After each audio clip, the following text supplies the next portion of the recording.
এই মুহূর্তে সংক্ষিপ্ত বক্তব্য রাখবেন। আপনাদেরকে অন্তরের অন্তঃস্থল থেকে আপনাদের প্রতি আমার দোয়া ও ভালোবাসা রইল। সেই সাথে আমাদের প্রধান এখানে যারা মেহমান আছে তাদের জন্য আমার অন্তরস্থল থেকে দোয়া রইল।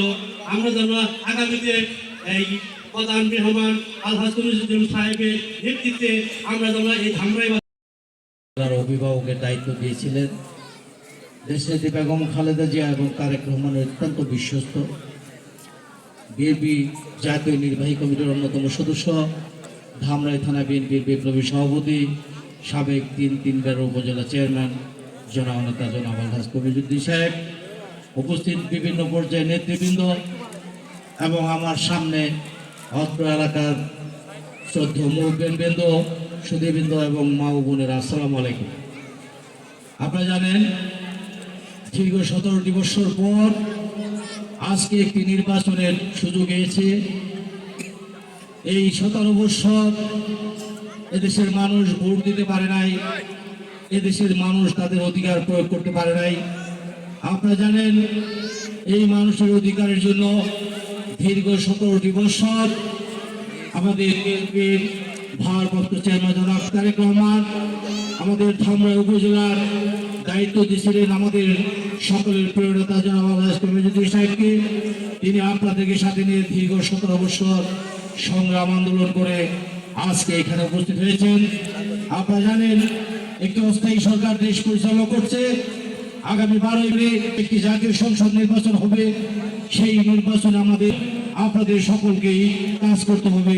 সেই আশায় সেই কথা বলার জন্যই, সেই পরামর্শ আপনাদের কাছ থেকে নেওয়ার জন্য এবং আপনাদেরকে পরামর্শ দেওয়ার জন্য আমরা এখানে সমবেত হয়েছি।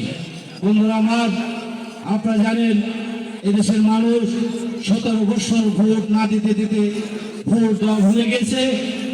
আপনাদেরকে এদেশের মানুষকে আগামী নির্বাচনে ভোটারদের যার যার ভোট সেই দিবে, যাকে খুশি তাকে দিবে। তার জন্য দরকার আপনাদের সকল ভোটারের কাছে গিয়ে তাদেরকে বুঝে আমাদের ভোট দেওয়ার জন্য। জানেন আমাদের প্রিয় নেতা হতে পারে তিনি ধামরাইকে সুন্দর করবেন।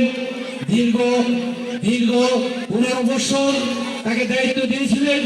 তিনি সারা উপজেলার দায়িত্ব হিসেবে গ্রহণ করে দীর্ঘায়িত করতে চাই না, একদিকে বলেই মুর্শিদে যাবেন। আমার যে জন্য আমি আপনাদেরকে অনুরোধ করব আজকের এই বিজয়ের মাসে আপনারা সকলেই প্রতিজ্ঞা করুন।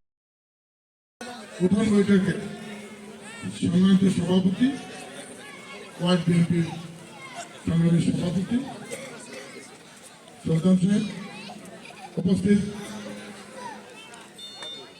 খুলনা ইউনিয়ন বিএনপির নেতৃবৃন্দ, ধামরাই থানা বিএনপির সংগ্রামী সাধারণ সম্পাদক সহ নেতৃবৃন্দ এবং আমার সামনে যারা আছেন, পিছনেও যারা আছেন, আমার সহযোদ্ধা সহকর্মী মা বোনেরা, আসসালামু আলাইকুম।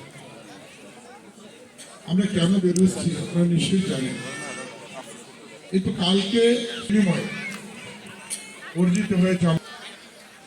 যারা একটু বয়োবৃদ্ধ আছেন আমাদের মতো তারা বলতে পারবেন তারপর ঠিক তারাই নাকি স্বাধীনতার সবকিছু। কিন্তু সত্য কথাটা ছিল এমনই, 25শে মার্চ 1971 সালে পাক বাহিনী এই আমাদের